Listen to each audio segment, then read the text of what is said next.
If you want to check grammar on the fly, then what you can also do is you can utilize something called a grammar checker extension inside of Microsoft Edge. So to install grammar checker extension, you need to go around and click on the extensions button and then go to get extensions from Microsoft Edge. And over here, what you can simply do is you can go around and type in grammar checker right here, just like this, and press enter. And over here, you can see that Microsoft Editor is one of the options right here.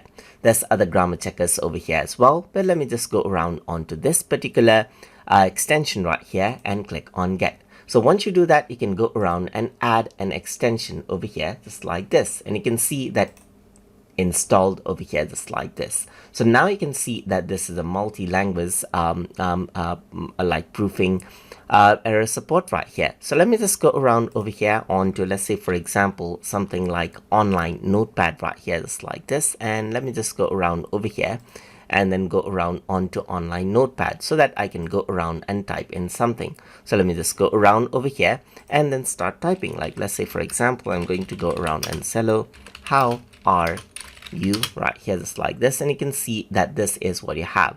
You get the Microsoft Editor just like this. So if I were to go around over here and then type in, you can see that hello is here and the grammar checker right here is taking action, as you can see right here.